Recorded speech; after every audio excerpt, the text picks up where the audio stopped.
Next up, we're going to hear a reading from Flatland, as well as hear somebody talk about it. It's, as I said, it's by a Victorian author, educator, and theologian. It was first published in 1884.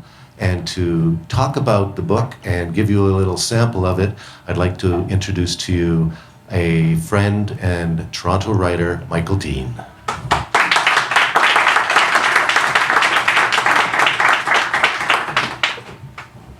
Well, thank you very much.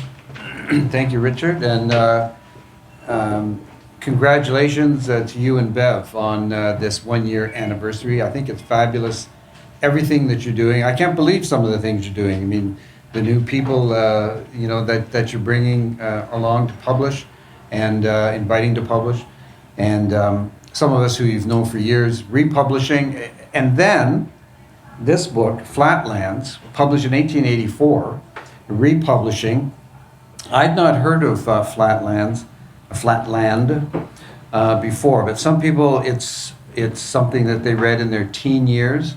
It's not quite science fiction, but you can see why people who like science fiction would like Flatland, and people who like language and experimental narrative would like Flatland. It's the story of a man who lives in a two-dimensional world called Flatland. That's the name of the world, and has an experience of this three-dimensional world. The way I would say it actually is he allows himself to experience this three-dimensional world. So, to me, a book written when it is one thing, but read now, it becomes about what, to me, we are so interested in terms of consciousness, let's say, or those of us who are, or maybe not everyone is. And the metaphor of extraterrestrials, what is that about? What is this hankering that we have for something more, and even this, time-honored love of or interest in other dimensions, and in the idea of God, of something beyond us. What is that hankering? To me, it speaks to it brilliantly, to this hankering that we have inside for something beyond just what's here, and that we can all accept once we learn the rules and how to operate. So that's my speaking about the book. As I told Richard, I wouldn't just read from it, but would talk about it. So, but here's how he writes. This is the very beginning, part 1 on the nature of Flatland. I call our world Flatland, not because we call it so, but to make its nature clearer to you, my happy readers, who are privileged to live in space. Space meaning the third dimension. Imagine a vast sheet of paper on which straight lines, triangles, squares, pentagons, hexagons, and other figures, instead of remaining fixed in their places, move freely about, on or in the surface, but without the power of rising above or sinking below it.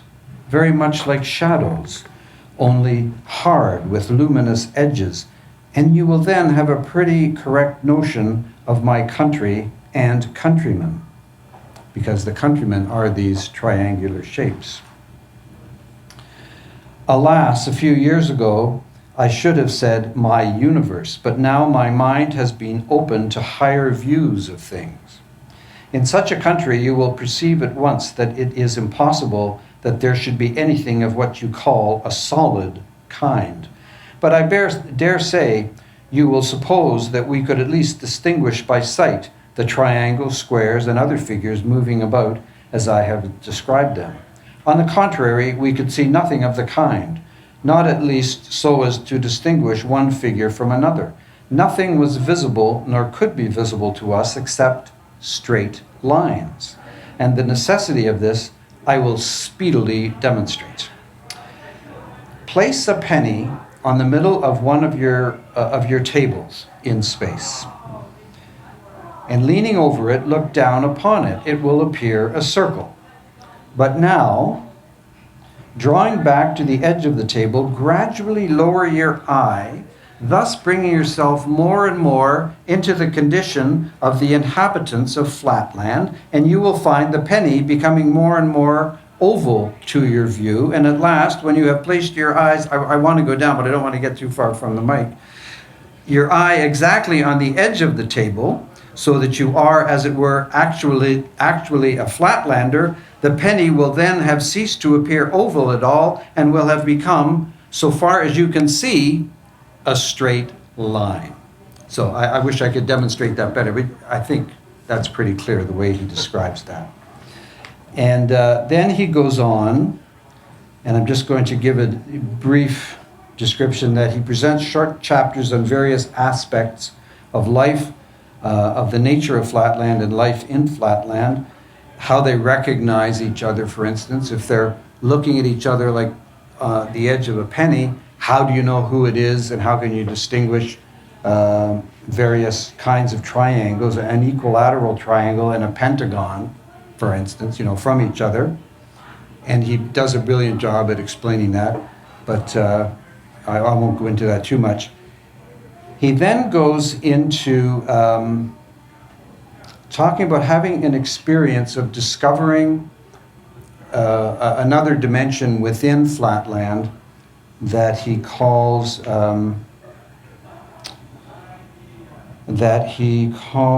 within Flatland line land. So within Flatland there's line land, which is even more diminished than the two-dimensionality of Flatland. So because their only experience is of being in a line, and they never experience anything more than that. So it determines all these various things about their life. However, he's unable, when he makes contact with someone from line land, he's unable to persuade them to broaden their perspectives to include two-dimensionality. But then, now before I go to but then, it's important to understand that the circle is the ultimate shape in Flatland, and everyone aspires to it, and also there is genetic development. Their genetic development leads towards becoming a circle. And so when there is an intruder into the home of our Flatland writer, and the intruder is a perfect circle, he's amazed by this and wonders who it is he's talking to. So now I'll go back and read from the book. So this is the Flatland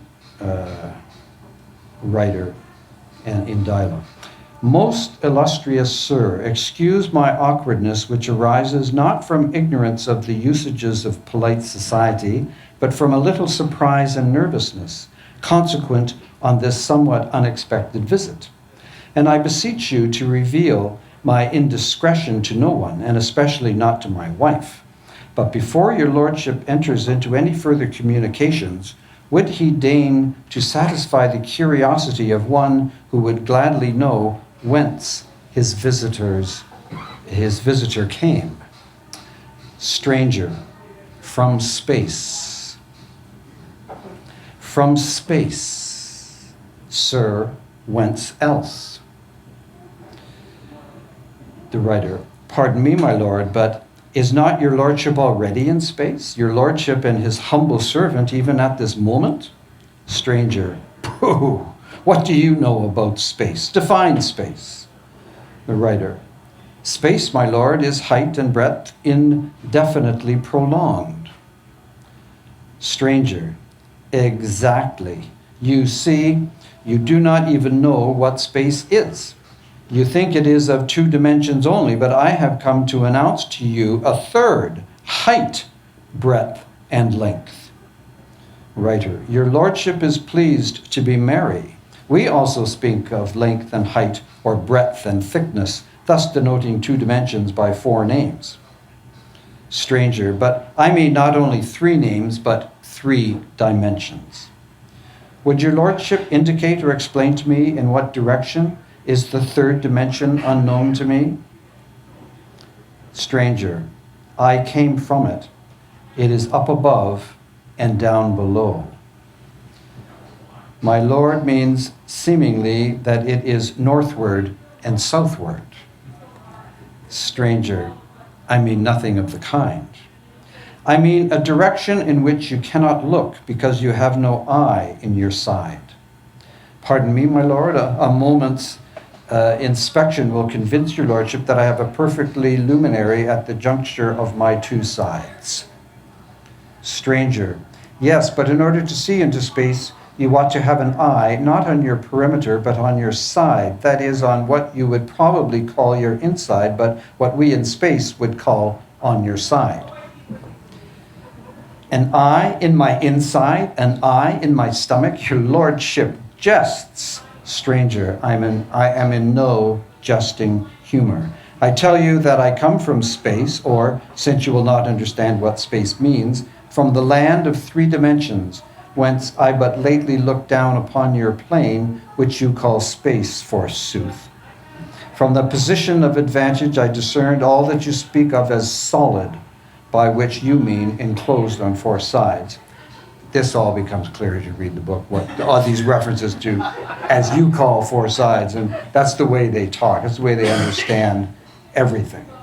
So your houses, your churches, your very chests and safes, yes, even your insides and stomachs, all lying open and exposed to my view. And such assertions are easily made, my Lord. Stranger, but not easily proved, you mean. But I mean to prove mine. When I descended here, I saw your four suns, the pentagons.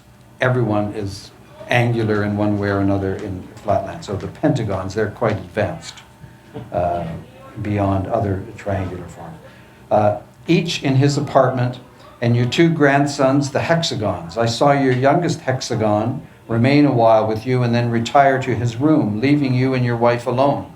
I saw your isosceles servants, 3 in number, in the kitchen at supper, and the little page in the scullery. Then I came here, and how do you think I came? Through the roof, I suppose. Stranger, not so. Your roof, as you know very well, has been recently repaired and has no aperture by which even a woman could penetrate. I tell you, I come from space. Are you not convinced by what I have told you of your children and household? Your Lordship must be aware that such facts touching the belongings of his humble servant might be easily ascertained by anyone in the neighborhood possessing your Lordship's simple means of information. Stranger, to himself, what must I do? Stay, one more argument suggests itself to me. When you see a straight line, your wife, for example, how many dimensions do you attribute to her? Your Lordship would treat me as if I were one of the vulgar, who, being ignorant of mathematics, suppose that a woman is really a straight line and only of one dimension. No, no, my Lord.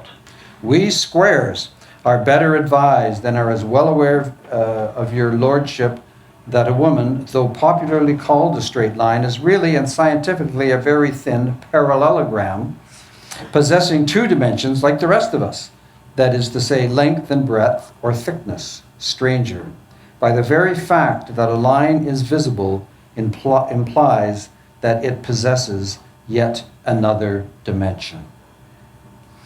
And that's all I'm going to read from there, because as it goes on, the writer from Flatland allows himself to go to the 3rd dimension and experience, kind of his mind expanding in order to contain it.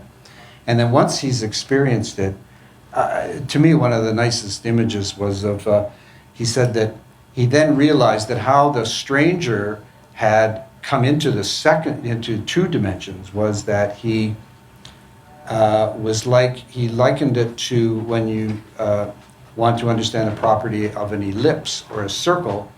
You get a cone, and then you intersect the cone in various ways with a straight line. And he said that a 3rd dimension person enters the 2nd dimension in exactly that way, and that's why they appear as a circle. because they're intersecting the second dimension with their third dimensionality. So they don't change, but they're perceived in that way. And I thought, hey, the guy wrote this in 1884. I think it's worth a read. I really do, especially if you're interested in this kind of thing. I was very excited by it. Thank you, Richard, for asking me to read from it, because then I had to read it, and I think it's been terrific. So thank you very much.